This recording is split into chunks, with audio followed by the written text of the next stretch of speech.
Hey guys, it's been a while since we've put anything up on this channel, which is kind of surprising because we were like, yeah, we got this, it's going to be great.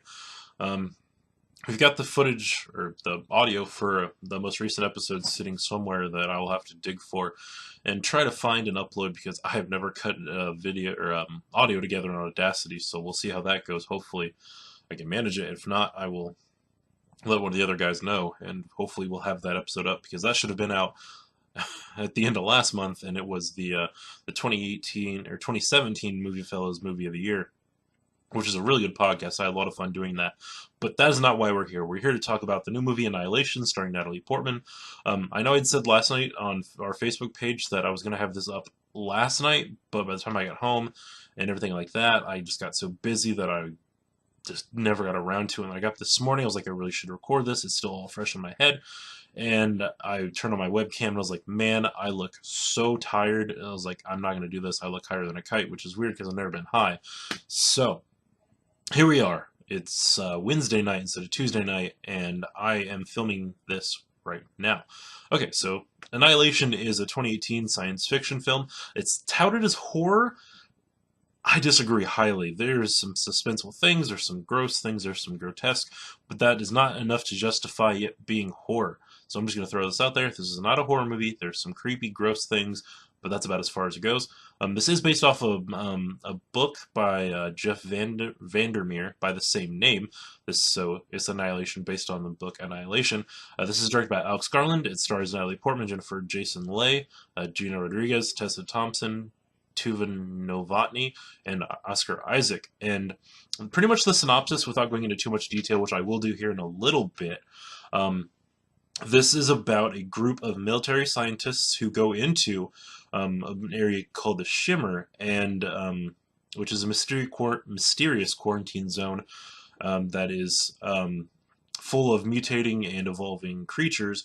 And it's kind of a hellish landscape, which is a really interesting concept. And we've seen it done before in like apocalyptic kind of like thing where everything's destroyed, but this is the exact opposite, where everything that's going on is so vibrant and full of life. It's really kind of interesting. This was produced by, or not produced by, this is put out by Paramount Pictures. It came out last Friday. However, it is going to be released in the UK in theaters on March 12th, which is, pardon me for that, sorry, I thought I had that under control. And it is coming out, oddly, to me, it's coming out on Netflix for the rest of the world come the same day it comes out in Europe. So it's kind of interesting. I feel like the way they're releasing this is really hitting the box office, because this movie's budget was 55 million gross and 40 million net, and this thing so far has made only 13.3 million dollars. So this thing is almost a week out, and it hasn't even made half its budget back, which is absurd. And a lot of this budget went into the special effects, which that thing can eat through a budget really quick because there's a lot of also big names in this picture. Um, but I digress. I enjoyed this movie. It unfortunately leaves a lot more questions than it answers. But I still don't think it takes away from this just being a very visually appealing movie. So let's get into it. All right, so we follow Natalie Portman's character. Her name is Lena, whose husband, played by Oscar Isaac, known as Kane, disappears and is gone for what were believed to be a year. So he shows up one morning and he just walks into the room and she's like, "Oh, hey, where the heck have you been?" He's like, "I don't know." She's like, "Can you tell me anything? Where was this mission? Where were you at?"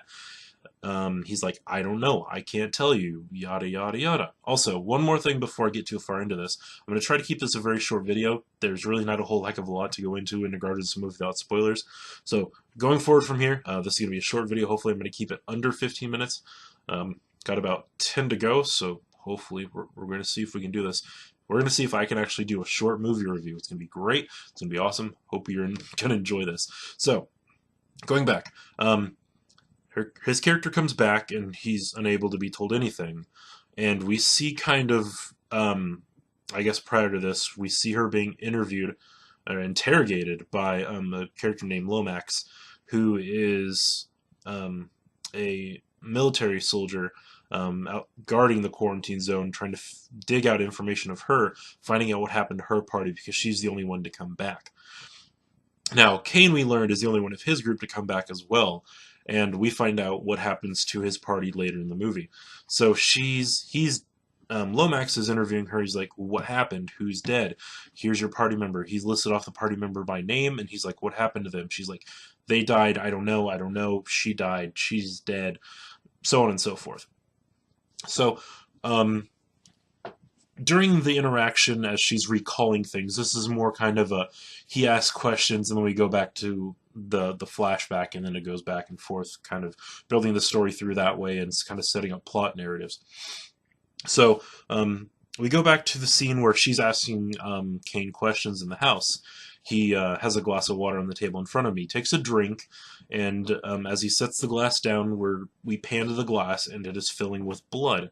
And he's like, "I don't feel very well." Cut to a scene where he is convulsing in the back of a ambulance, spitting up blood, which is interesting. And we come to find out later that he is suffering from multiple organ failure. Now, Natalie Portman's character is brought in, and she's essentially wanting to go in and find out what happened to her husband. So she joins up with this group that's getting ready to go in a week's time. We skip the time period of a week, and we see her and the other women that are there at the facility going into the Shimmer. So as we travel through the Shimmer, as we get closer to the lighthouse where the start of the movie a meteor crashes into the epicenter of the Shimmer, things start to change. Things are evolving. Things are growing. It's essentially the epicenter of a DNA overhaul of everything around it. So one thing to point out here real quick, we're a pretty theologically based channel here, and this was one of those times where I felt like the source was so alien, I didn't feel like it was kind of pushing that evolution agenda. I'm not necessarily going to sit here and say I'm wholly against the idea of evolution. I just see evolution as adaptation and change, not necessarily the whole overhaul of DNA, like, I guess what modern evolution would be. If I'm wording this wrong, I frankly don't care. I'm just making a movie review here. So, as we move closer to the epicenter, things are changing, things are evolving. For example, they get, you probably saw it from the trailer, they're attacked by an albino alligator that when they open its mouth, they realize it's got layers of teeth, kind of like a shark, and they're like, this doesn't make sense, this isn't normal, you can't crossbreed species. And it is interesting because, sorry, my phone went off.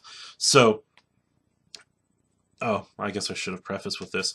Lena's character is actually a professor of cellular biology, and she studies cancer specifically, so she is under the understanding that nothing that's happening makes sense. She doesn't understand it, she tries to understand it, and one of the other characters in her party is a physicist, and they are the only two that make the most sense here in regards to what's happening around them. So as we get closer, we find out what happens to Kane's party. I'm not going into spoilers just because it's so intense when it does happen. It's definitely something that you would have to see to understand what's going on. But we understand that the people in the Shimmer are essentially going insane because so much time is passing. It's so new. The environment is so alien that nothing makes sense. And I think that's one thing that makes this movie so good. Is it throws off everything you believe to be true in just normal nature and physics and stuff like that, and it makes you think that they are literally in another place, another environment, another planet, almost, essentially. So they find an abandoned military base, they find out what happened to Kane's old party, and they keep moving closer to the epicenter. The closer they get to the epicenter, the crazier things get, the more intense things get. Most of the party, in one way or another, are all disposed of, which it's pretty crazy how some things happen, I will admit. There's some pretty grisly scenes, too. That was a really bad pun if you've seen the movie, or if you're going to see the movie, forgive me for that. That was bad. I didn't even realize I'd made that until it was too late. So, Natalie Portman's character is really the only one to make it out of this movie outside of Oscar Isaac's character as well. But unfortunately, one thing that this movie does not do well is explain why what's happening. We do learn in a conversation later between Ventress and Lena that whatever is causing the change isn't necessarily destroying, it's creating new. It wants annihilation. But in the roll credits, there's the title. Um, but it wants to create new by the means of change. So, looking forward to the end of the movie at the climax where we find out everything that happened, and well, not everything that's happened, but when we get to the point of the movie where everything starts to draw to a close, we are left with more questions than answers, unfortunately, and it really kind of leaves you in one of those positions where you kind of have to answer the questions yourself, and I guess that is kind of the leftover interpretation from the creator of the movie. He's like, I really want people to end it or create their, I guess, answers for themselves, which I'm not a huge fan of movies doing, unless it's something that like can justify a cliffhanger like that. Um, but I digress. There's not really a whole heck of a lot to talk about elsewise in regards to this, other than just some closing remarks. One thing that does kind of bug me about this, according to the director, I read a story about this earlier today. He was not too thrilled with some of the initial responses to this movie. I don't necessarily understand why. This movie is visually stunning, it really is. But however, at the same time, I feel like there's a lot of this movie does wrong. It leaves a lot of questions. There's a lot of just emptiness, but I guess that comes from kind of the post-apocalyptic area that is the Shimmer. And if there's, I guess maybe reading the book would make it a bit more understandable, but apparently they did go with the book ending. Apparently the studio wanted them to do otherwise, and the director was like, "No, we're doing this the end of the book wise." So it's really interesting to see that this might be one of the first movies that I've reviewed that I'm not necessarily thrilled with at the end. I guess all in all, I'd have to give this movie probably about a 3 to 3.5 out of 5 stars. Um, I feel like a lot of my grievances come from the fact that I feel like this is a lot of just sci-fi tropes that have been overdone or you've seen before come together in a climactic ending that doesn't leave the viewer satisfied, which isn't necessarily a bad thing, but at the same time, it it lets us believe one thing and then changes things over at the very end. At least in that last like maybe 20 minutes, because we learned some truths about Kane, and we learned some truths about Lena's character, and essentially what it comes down to me is this movie tries to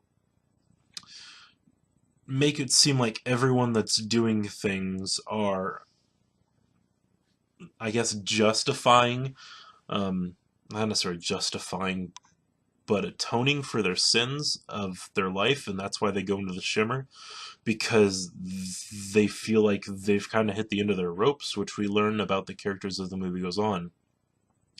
We learn that everyone's got their problems and everything like that, but it doesn't really do anything to redeem these characters other than them just going into the Shimmer, which is unfortunate because I feel like there's a lot this movie could have done to kind of bring us back to that point of, oh hey, you've done this and this to atone.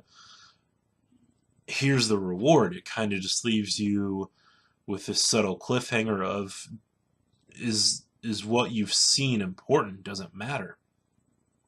So I think I'm just going to leave it at this. I've given my review. I'm going to give it a 3 to 3.5 stars out of 5. Visually stunning movie. It's amazing. I've given this a fairly high review just alone for the visual, and some of the scenes were pretty awesome. A lot of it's pretty gross, but it's not as bad as people are making it sound. It's touted as a horror, but no, not at all. So I think that's going to be it, guys. I do appreciate it watching. I will see about that missing episode of the Movie Films podcast, and I think that's going to be it. I'm hitting that 15-minute mark now, so I'm going to sign off. I will see you guys later. Thanks for watching. See you guys later. Peace.